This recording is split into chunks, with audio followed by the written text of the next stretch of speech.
Doctor Ajay Dutt Sharma ji, आज doctor Somdatt Sharma ji के बारे में एक पुत्र की तरह भी बात करेंगे और एक अनुयायी की तरह भी बात करेंगे। डॉक्टर अजय दत्त शर्मा जी से मैं खड़े होने की जरूरत आवाज आती है। देखिए, हम लोग स्वामी वेदांत जी के सानिध्य में इंदिरा नगर आर्य समाज के सभागार में बैठे। सावरकर जी अपने जीवन में सबसे महत्वपूर्ण पुस्तक जिसके लिए जाने गए, बहुत लोग 1857 के स्वतंत्रता संग्राम की पुस्तक उसके लिए गए। मेरी निगाह में उनकी सबसे अच्छी पुस्तक थी हिंदू, जो उन्होंने बिना कलम के दीवारों पर अपने नाखूनों से और ईंट की टुकड़ों से, पत्थर के टुकड़ों से लिखकर तैयार की और कलकत्ता में आने वाले लोग उसे एक स्थान पर बोलते थे। सैकड़ों क्रांतिकारियों को जो छूट के आते थे उस पुस्तक के निर्माण में योगदान था। और वो पुस्तक बिना आर्य समाज के बात पूरी नहीं होती, बिना लेखक के नाम के साथ प्रकाशित हुई, क्योंकि वो कारावास में थे, इसलिए लेखक का नाम नहीं है। तो पब्लिश होने के बाद जगह जगह घूमी और घूमते हुए हरिद्वार में स्वामी श्रद्धानंद के हाथों सावरकर जी का चित्र, ये स्वामी श्रद्धानंद जी का यहाँ। स्वामी श्रद्धानंद ने जब उस पुस्तक का वो पढ़ा तो उनके उद्गार थे, ये पुराने सतयुग के किसी ऋषि के उद्गार। ये सावरकर जी की उस पुस्तक के बारे में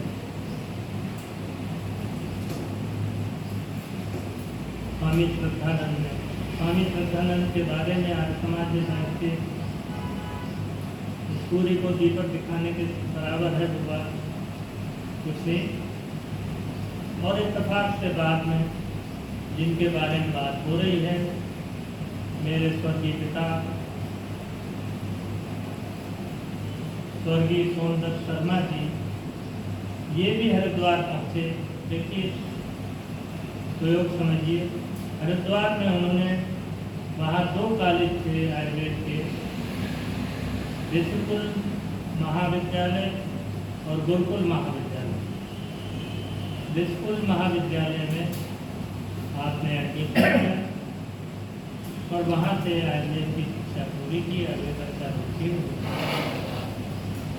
और उसी समय की 2-3 घटनाएं इनके जीवन की मुझे याद हैं, उनको बताऊं उससे पहले मैं उनकी कर्म भूमि के बारे में बताऊं। हम लोग बदायूं के रहने वाले हैं और आप में से इत्तेफाक से माननीय इंजीनियर अशोक शर्मा जी हमारे सामने बैठे हैं। ये पिताजी के एक मित्र, उस समय एक कॉलेज से इंटर कॉलेज बदायूं में है, अब शायद डिग्री कॉलेज हो गया हो, मैं भी पढ़ा हूँ। प्रधानाचार्य थे और आप उनके दादा, वो भी इत्तेफाक से आज यहाँ बैठे हुए हैं। बदायूं ऐसा स्थान था जिसमें आज तक आर्य समाज की वो भव्य बिल्डिंग हिंदुस्तान में कहीं नहीं।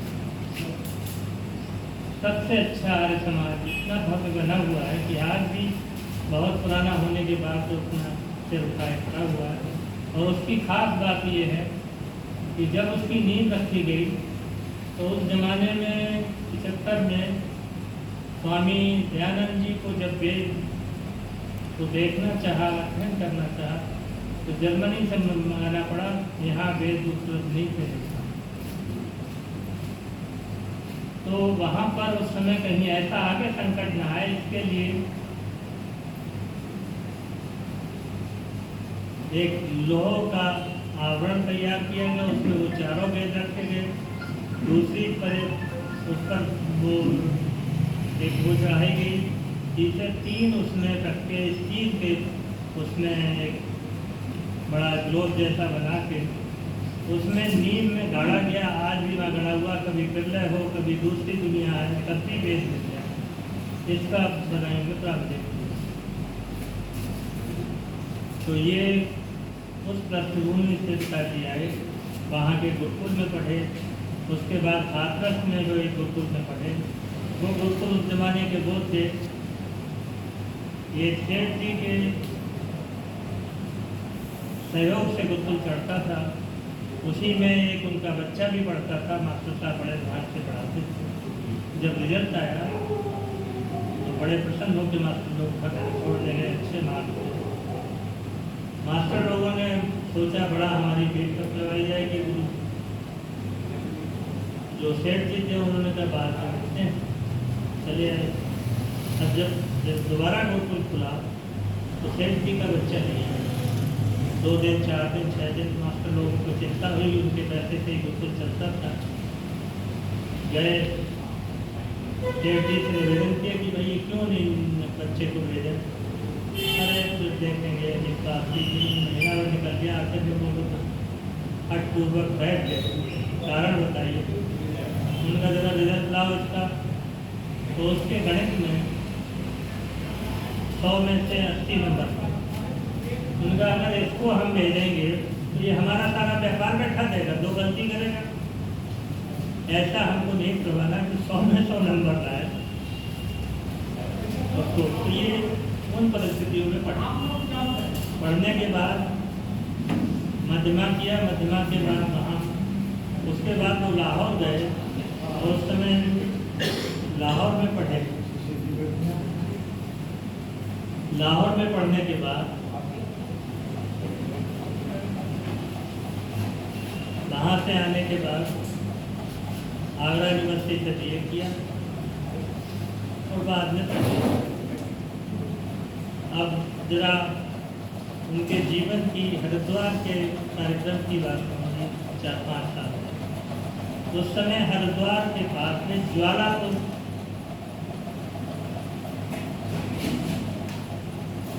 गांव था। ज्वालापुर में कस्बा था, वहाँ भी एक गुरुकुल था और आयुर्वेद विद्यालय था। वहाँ उस समय उसमें जैसे आजकल रोहिंग्या आ जाते हैं, ऐसे ही वहाँ उस जमाने में अफगानी लोग आते थे। दिल्ली में थे, उसके बाद वहाँ, और उसी अफगानी भीड़ में से एक जो सीमांत गांधी है, उनका चचेरा भाई, काफ़ी बस्ती थी। स्वामी श्रद्धानंद उस समय, मैं पृष्ठभूमि की बात कह रहा हूँ जिसमें वो बड़े हुए। स्वामी श्रद्धानंद रोज एक जहाँ रहते थे उसके सामने उपदेश दिया करते थे, शुद्धि की बात करते थे। उनसे बड़ा शुद्धि का तो व्यवहारिक रूप में पढ़ाने वाला, उसको प्रैक्टिस में लाने वाला कोई व्यक्ति हुआ नहीं, कोई स्वामी। तो अब इन लोगों ने कहा कि ये तो हमारे पैगंबर के खिलाफ बोलते हैं। हमारे स्वामी जो स्वामी दयानंद जी का सत्याग्रह प्रकाश थे उसमें पढ़े, उन्होंने सबकी आलोचना की। उसी परंपरा में सब लोग आलोचना करते थे, और आलोचना समालोचना नहीं तो वो समाधि। यहाँ मुझे याद आता है पुराने लखनऊ में पहले मौलवी लोग कहते थे, अपने जो दोस्तियाँ होती थी बड़ी बड़ी रैलियों, 2 लोगों से ना भिड़ना, एक आर्य समाजी थे और एक हिंदू मांसवादी, और 40 से बढ़ गए। तो इतना भयभीत रहते थे। तो वो बात आ गई, जो उनका चचेरा भाई था वो रिवाल्वर लेके आया, तो स्वामी श्रद्धानंद को मारा। भीड़ में आ गया, पीछे की रो में खड़ा हुआ। तो ये जो गला काटने वाली परंपरा, ये उस समय भी, आज नहीं, जब से मुझे लगता है दुनिया में ये शांति दूत आए हैं तभी से ये परंपरा लागू है। इसी पर्पज से आया। आने के बाद उसके मन में आया कि अच्छा आज इनका खत्म तो करना ही, इधर सुन लेते हैं क्या कहते हैं। बोला सुनने पर जब बातें उन्होंने कही तब को उन बातों से उसे अपील की, और अपील करने के बाद जब ये केस खत्म हुआ, उस दिन का जो वक्त खत्म हुआ, मंच के नीचे आया और आके उनके चरणों पर ले लिया और अपना रिवाल्वर दिया निकाल के, शायद पिस्टल था उसमें, रिवाल्वर अपने पास वो नहीं थे कि ये रख लीजिए, मैं आपको आज मारने आया, आपकी बातों को होगा और मुझे शुद्ध कर लीजिए, मैं आपको। तो वो सीमांत गांधी का चचेरा भाई। लेकिन वहाँ मैं खास बात ये बताना चाहता हूँ, ज्वालापुर में इतने झगड़े होते थे, आबादी वहाँ 40% के करीब थी, और ये बात 47 की, 40-47 उसमें रोज खबरें आती थी, क्योंकि तीर्थ स्थान का हरिद्वार लोग आते थे करना, रोज ही मिलता था कि आज इतने हिंदुओं को मार दिया, इतनी अफवाहों को डाले गए, इतने गाँव को मार दिया। तो वहाँ लोगों के मन में विरोध उत्पन्न होता था, और उस विरोध से लोगों में जो चलता रहा, तो और उस विरोध का परिणाम ये हुआ कि लोग एक दिन ज्वालापुर में इधर आर्य समाज का जो विद्यालय था, स्कूल और गुरुकुल महाविद्यालय, दोनों के छात्र और छात्र और कुछ और उस समय के राष्ट्रवादी लोग मिलकर उन्होंने ज्वालापुर पर आक्रमण कर दिया। सुबह 5 बजे आंखों से पहले भैंसा खाने वाले लोग आमतौर से देर तक होते हैं, ये भूखे सोने वाले लोग सुबह 4 बजे उनको नींद आती उठ जाते, ये लोग वहाँ पहुँच गए, बड़ा संघर्ष हुआ, और आप समझिए ज्वालापुर खाली हो गया हम लोगों से विरोध कर। और उस समय बहुत प्रसिद्ध जेडी शुक्ला IPS जो थे, उस समय DM थे सहारनपुर, हरिद्वार उस समय सहारनपुर जिले की तहसील होता था। तो आप समझिए उसमें ये जो एक MLC रही मुलायम सिंह साहब के ज़माने में, मिसेस गुप्ता, फैजाबाद रोड पर जिनका एक बड़ा अस्पताल है, साधना गुप्ता, उनके चाचा जी, पिताजी तो यहाँ पैथोलॉजी में छोटी थे, उनके चाचा जी आई सर्जन हरिद्वार, वो भी गए थे, उनको चाकू लगा था ज्वालापुर में, लेके आए पिताजी वगैरह, तो भर्ती कराया, पिताजी भी जो पेट में चाकू का निशान था, वो भी घायल हो गए, और बाद में ये सब पकड़े गए। पकड़ने के बाद आगरा जेल में रखे गए, और उस समय 300 लोगों का ट्रायल हुआ, पिताजी को भी फांसी की सजा हुई थी। ये तो हमारे पारिवारिक मित्र थे, के नैयर था, जो हरिद्वार उसमें थे, मैं उनकी गोद में खेला हूँ, मुझे इस बात का सौभाग्य प्राप्त हुआ कि नैयर साहब थी, और उनके बाद कई बार उनकी गोद में पेशाब किया मुझे, माँ और पिताजी के साथ। तो उन परिस्थितियों में है, उनके बड़े पैरवी और उस प्रयास के बाद बाहर आए, और बराबर 1.5 साल तक सावरकर जी के साथ वो सारे हिंदुस्तान में घूमे।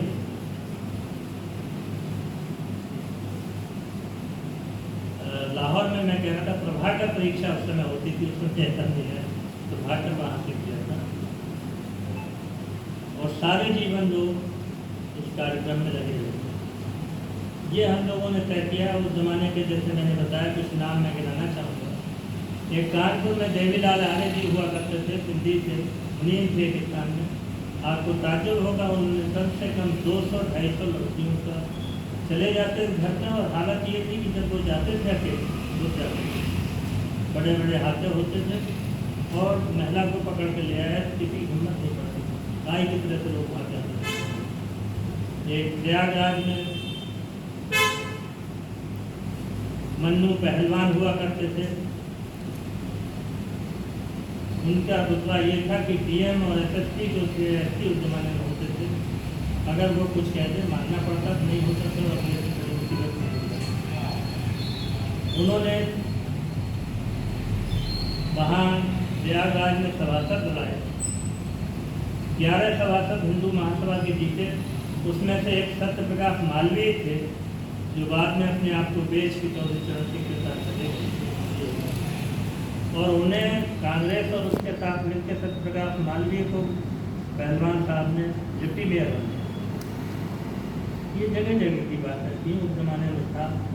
आज तो हम लोगों को धीरे धीरे अभी आप 4 कैरेट, 6 कैरेट, 8 कैरेट और 24 कैरेट की बात करते थे। 24 कैरेट के जो लोग थे, सावरकर जी के अनुयायी 24 कैरेट वाले थे, और उन्हें बड़ा हिंदुस्तान को संभालने में वो मिला। सावरकर जी ने 1942 में जब गांधी जी ने कहा कि भारत छोड़ो, सावरकर जी ने कहा नहीं, इस समय इनकी फौज की ज़रूरत है। उस समय ये मुस्लिम आबादी जो थी विदेशी और पुलिस में ये करीब 70%। बोले हम स्वतंत्र होने वाले हैं 2-4 साल में, हम स्वतंत्र होने के बाद हम कैसे संभालेंगे। तो उन्होंने कहा नहीं, भर्ती होइए और इनके पैसे से सीखिए। और यही परिणाम हुआ। जब ये पार्टीशन हुआ हम 60% के करीब हो गए। फिर भी दिल्ली और दूसरे स्थानों पर बड़ी मुसीबत पैदा की थी। ये सावरकर जी की एक दूरदृष्टि थी, उन्होंने ये सब काम किया। तो उनके साथ काम करने वाले लोगों ने हिंदुस्तान में जगह जगह वो काम करके दिखाया जिसके बिना हिंदुस्तान की स्थिति हम सोच नहीं सकते। कलकत्ता का डायरेक्ट एक्शन अभी PFI ने पूना में, बॉम्बे में जगह जगह जो डायरेक्ट एक्शन उसी तरह कर रहे हैं, उसी में ये AML वाले जो लोग हैं, ओवैसी वगैरह, ये जिस तरह की ट्रेनिंग अपने फावड़ा लेके घूमने वाले, ये उसी उस पर, ये तो उन्हीं लोगों का था। ये हैदराबाद की मुक्ति में आर्य समाज ने, हिंदू महासभा ने बड़ा काम किया। नहीं तो ये तो तीसरा पाकिस्तान बनने जा रहा है। तो अब समय है कि हमें अपने ऐसे लोगों का को याद करना पड़ेगा। और जो 150-200 किलोमीटर में ऐसे लोग रहे हैं हमारे से, उनके बारे में अपने लोगों को, अपनी जनता को, देश की जनता को उन्हें जागृति देनी होगी, उन्हें अनुभूति करानी होगी उन वैल्यूज़ की, उन चीज़ों। तो इसके लिए हम लोग इस तरह की गोष्ठियाँ करेंगे। आप लोग सहयोग की इच्छा है। हमारे बीच में हिंदू महासभा के प्रवक्ता चतुर्वेदी जी भी हैं, चतुर्वेदी। मैं चाहूँगा कि वो भी आए सावरकर जी के बारे में।